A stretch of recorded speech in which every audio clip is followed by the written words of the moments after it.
You are now looking at a new Mercedes-Benz V300d AMG line in dark graphite grey metallic. And in these short videos we try to tell you things that don't appear in the car's brochure. However, if it's relevant to our review, we'll certainly mention things like kilowatts and cup holders. That was a clue, by the way. It turns out that kilowatts and cup holders are among this vehicle's draw cards. That and a few other delicious details like sumptuous leather seats, heated and vented through most of the cabin, power sliding doors on either side, a chatty nav media infotainment system, and more power on tap than any van has a right to have. Seriously, although its engine has nothing to do with the number 300, this MPV can get a proper shift on. Most Luxo buses with turny seats and foldy tables will do 0 to 100 km an hour in about 10, 11, maybe 12 seconds. This one? Try 8.84. Looking at our 0 to 100 acceleration archive, that's similar performance to a 2-litre Kia Soul or Mazda 3. Another experiment we can highly recommend is passing slower traffic doing about 100 km an hour. Not only does this big block of luxury leave most observers in its dust, it'll also rev some of its 9 gears to almost 5,000 RPM. See? What's that, like 4,800? One negative mark we all noted was a lot of wind noise from those fancy flank doors, to the point where it drowned out the otherwise excellent sound system. One passenger said she could see through a small gap in one of the doors. Added to the rushing air sounds above 60 km an hour was a lot of wind turbulence around the exterior mirrors, plus the obligatory tire roar from those mandatory supercar wheels. Don't believe us? This is the Mercedes-Benz Southern Africa price list, and here's the bit about V-classes. Why a gigantic diesel van needs AMG trinkets is completely and utterly beyond us. AMG has become a fad, an ego trip, a fakery, which has become so prolific that in most cases, C-Class, the non-AMG models are now more exotic. Oh, the irony. We need to hammer around this pretend AMG point a bit longer, sorry, because wafer-thin tires and sporty suspension have some rather unwanted side effects on this vehicle.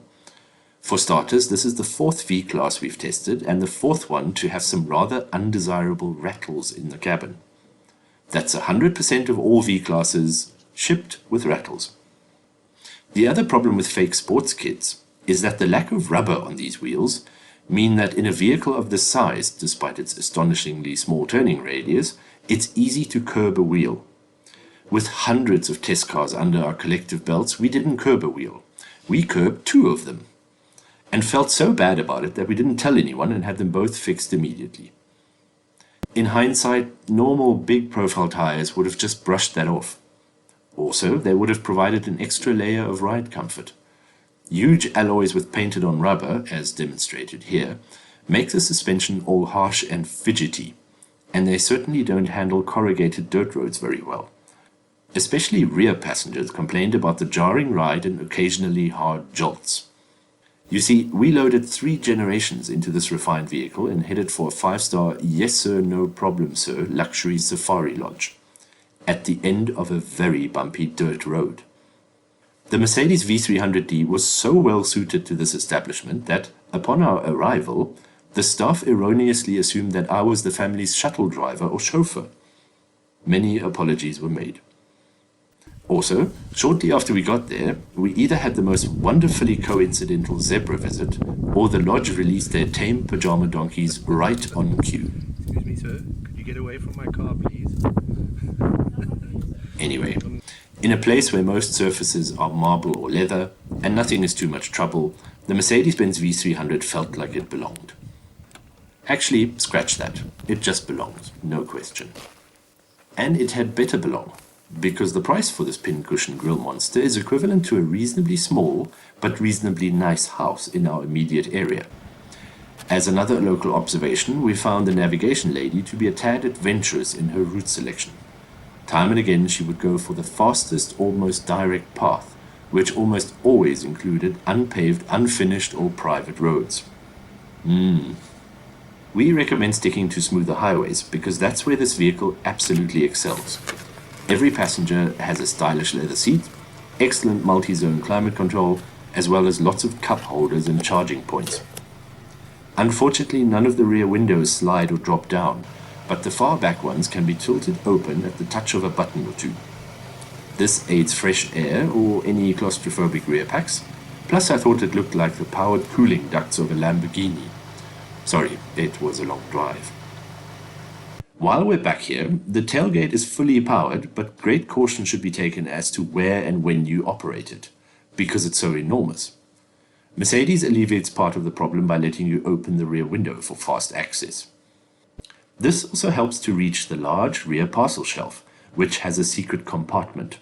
That is now no longer a secret. Plus the whole shebang can be tilted or removed if you need extra luggage space. Vlogging of which, the V300d seats weren't easily shifted or removed, so we had to get a bit creative with our multi-generational family luggage. Do you know what it was really good at? Being a mobile office. Making an entrance in a business park. Oh, and fuel consumption, especially on the open road. If the comprehensive trip computer is to be believed, our average use hovered in the 8s and 9s, at some point even dipping to 7.5 liters per 100 kilometers. That is truly impressive considering the performance and weight of the vehicle. Right, what else? Ah yes, the Distronic system, which is Mercedes speak for radar-guided cruise control, has been further enhanced with multiple distance settings and better spatial recognition than previous iterations. Tight bends, oncoming traffic and different sized vehicles are no problem for it, which is excellent because it's a great help on long journeys. To sum up, the Mercedes-Benz V300d AMG line is basically a small executive office block on wheels, oversized and overstyled wheels. Unfortunately, it also costs about the same as a small commercial building, and is just as impractical in the rougher parts of our continent. However, if you want the ultimate luxury van for VIP transport, this V300d is almost perfect.